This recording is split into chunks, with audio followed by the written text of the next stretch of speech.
Congress party অফিসে আমার নামে যে এলিগেশনগুলি আনছে,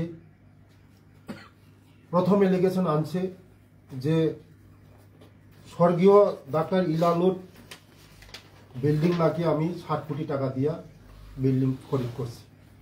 আজকে এটার সঙ্গে একটু সংযোজন করতে চাই।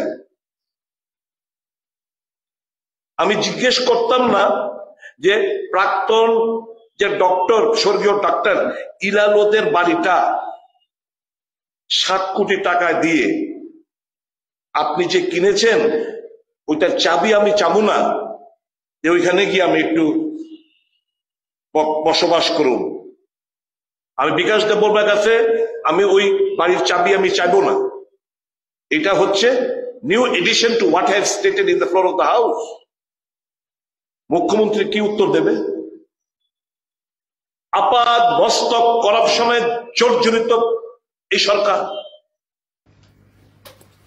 আমি মাননীয় বিধায়ককে আমি চ্যালেঞ্জ করি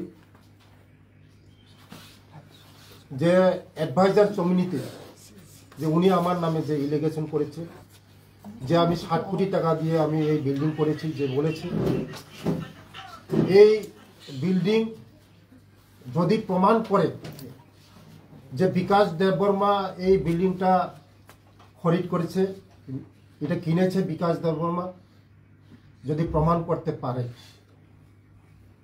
আমি রাজনৈতিক জীবন থেকে আমি সন্ন্যাস নিব। আমি চ্যালেঞ্জ দিয়ে বলছি,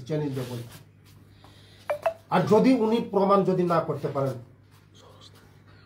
আমার বিধায়ক সুদীপ বাবু প্রমাণ যদি না করতে পারেন, আমি আপনাকে 48 ঘন্টা টাইম দিয়েছি, আপনি প্রমাণ করে দেখাতে হবে যে বিকাশ দেববর্মা এই অ্যাডভাইজার জমির বাড়িটা বিকাশ দেববর্মা। যদি প্রমাণ না করতে পারেন, আপনি এই বিধানসভা থেকে আপনি সারা ত্রিপুরার জনগণের কাছে আপনি ক্ষমা চেতে হবে, আপনার মিডিয়ার সামনে এসে যে ক্ষমা চেতে হবে যে বিকাশ দেববর্মার এই বিল্ডিংটা, এই যে ইলালুদের যে জমিন খরিদ হয়েছে, এটা আমার না।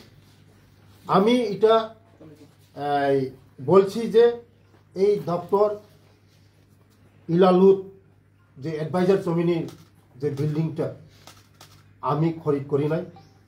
এটা আপনারা আমি চ্যালেঞ্জ যা বলছি, আমি খরিদ করি নাই। এই বিল্ডিংটা আমি তবে বলে দিচ্ছি আপনাদেরকে, মিডিয়া নেটের মালিক অনিল চৌমনির দোকান আছে, মোবাইলের দোকান আছে, ওনার নাম মিডিয়া নেটের মালিক পার্থ সরকার।